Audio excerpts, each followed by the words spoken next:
Hi everyone, how you all doing? Welcome back to another video on the channel. Friday morning, here we are at the Newcastle United training ground. I'm inside the car. I don't know why. I don't want to stand out in the cold. Got my fleece on. It's cold, innit? It's not even that cold. Just in here for comfort this morning. How we all doing? It's been a strange old couple of days, hasn't it? Very frustrating. Really frustrating. That defeat to Tottenham. Defeat! I've just said defeat. It wasn't a defeat. That draw against Tottenham on Tuesday night, it felt like a defeat, didn't it? Those two late goals, particularly the second one, which when you watch it back, an absolute horror show of a goal. How that wasn't kept out. I didn't even realise it'd come off his shin. It didn't come off his foot, it came off his shin on the way into the goal. Absolute shocker. You look, 2 points just thrown away. I mean, Eddie Howe in his press conference just now has said, look, if we can get a few wins put together, we'll see it as part of an unbeaten run and we can look at it as a positive draw, positive point. But at this moment in time, it just really feels like a defeat, doesn't it? Sorry, I'm just turning off my, I keep getting this a notification in my car coming up telling me my sensors are broken. The reason my sensors are broken is this happened. You see that? On the way back from Liverpool on Sunday morning on my drive home on the A69, I hit some pretty serious roadkill. Horrible, isn't it? Could not get out the way of them. I was going to drive off into a ditch if I hadn't hit these two birds. I think they were pheasants. I'm not entirely sure. That could have been an eagle for all you know. Look at it. Anyway, I drove the whole way home. One of them went under the car. Sorry. I know it was quite upsetting at the time. The other one, I assume had gone under the car as well when I saw the feathers in the back, the rear view mirror. Got back home, pulled up in the drive, and that was hanging out the front of the car. Incredible. I had people stopping me as I was driving down Gosforth High Street at the lights, saying, have you seen that at the front of your car? I had seen it, but I didn't want to take it out before I had my Sunday lunch. It was making my stomach turn. Anyway, it's out of the car now, but my sensors are all smashed, broken, the grill's completely damaged, and it's going to cost a fair amount of money to get fixed. So that was my punishment, coming back from that 4-1 win against Everton last weekend, which seems like a long time ago now. Anyway, I thought I'd just give you a little insight into the daily life of me and the things that happen. But yeah, it definitely felt like a defeat against Spurs, and just it felt like there was some feel-good factor growing, and then bang, that happens. But Eddie Howe just said in his press conference just now he feels the performances have been better since the international break. The 4 of them, they have been good, and he wants to try and concentrate on the positives, that the performance was good and it was just some ridiculous defending, I'm calling it ridiculous defending, not him, that saw those goals conceded at the end. And look, I wouldn't blame Aaron Ramsdale for either. I thought he probably could have done better on the second one, but I just think probably he's very good with the ball at his feet, but the way he commands his box isn't as good as Nick Pope. And I think Tuesday night was a realisation that, and maybe an understanding that why Nick Pope is the number one ahead of Aaron Ramsdale, because is Nick Pope saving both of those? I'm not sure. Is he saving one of them? Probably. So over the course of it, he probably makes more saves than Aaron Ramsdale. I know Aaron Ramsdale is probably more pleasing on the eye and uses the ball well, but I think probably we maybe understand a little bit more having seen that game the other night. Now I'm not blaming Aaron Ramsdale. I don't think it was his fault, but 2 shots on target by Spurs, 2 goals.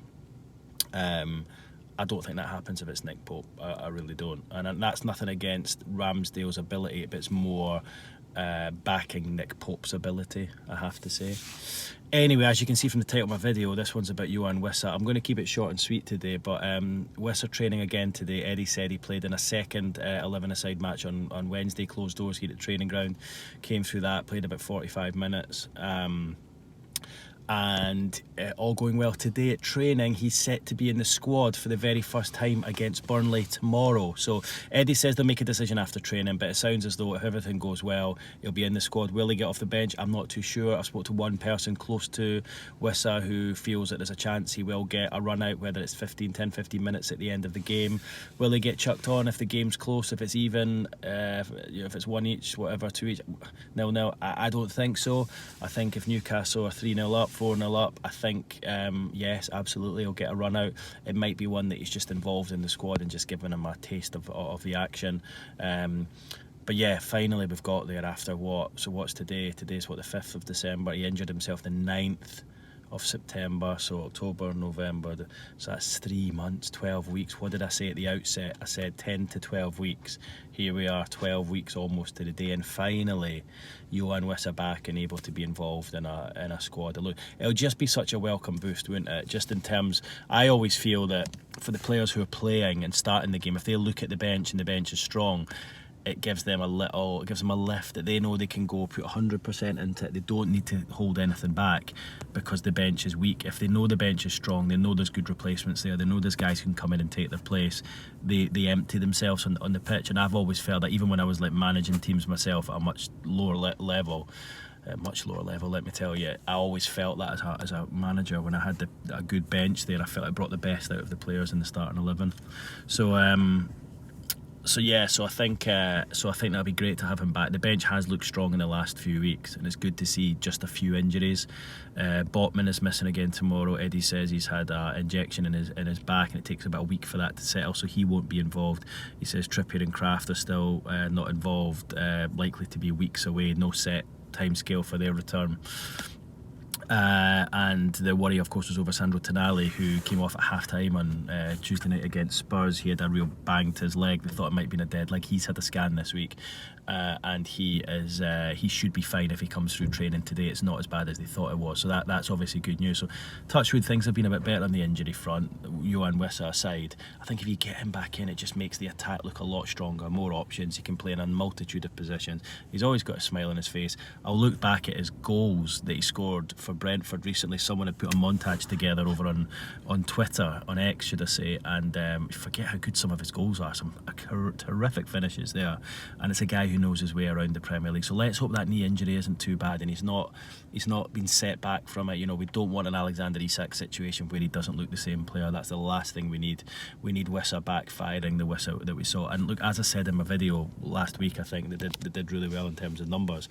You know, a couple of the players have told me that he's looked absolutely frightening in training, and Eddie said that this morning again. He said he didn't use the word frightening, but he said he's looked really sharp, and all the qualities we saw at Brentford we've seen at training. So, you know, that's good to hear that from a number of different sources now, that he looks the part in training, he looks sharp, he's scoring for fun, and that hopefully augurs well for his return to the first team. So my understanding is that if he comes through training today, he will be on the bench tomorrow, and there's a chance he could get a late outing in the game depending on the situation, and then they'll build his fitness up from there. But look, I don't think we're going to see him 100% until January, so he'll probably get drip fed. It'll be like a little pre-season, 10 minutes here, 20 minutes there, 30 minutes until you can get him up to full pelt. But at least that means that when, you know, Voltemad's tiring in the 60th, 70th, 80th minute, whatever, at least you've got someone like WISS to come on and open things up a little bit and just give you some fresh legs, which will give everyone a boost as well, because there's been some real pressure on Nick Voltemad at the start of the season.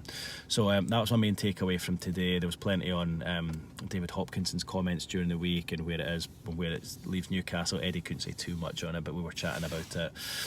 And just about the frustrations of losing the late goals. And look, maybe it's something they need to look at. I mean, I thought against Spurs the other night, you know, you're 2-1 up, and then you bring on another defender, go to a back five, almost give Spurs a bit of a come on there, almost like allow them to come at you.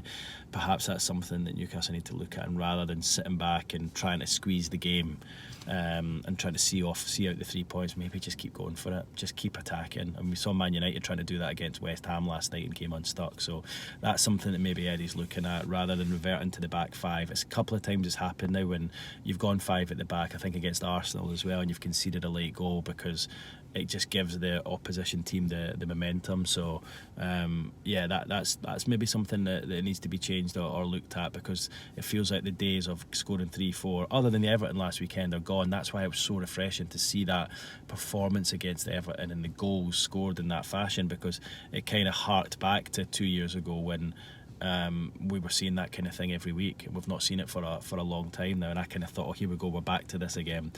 But then against Spurs, it was kind of back to what we've seen at the start of the season. So, really disappointing end.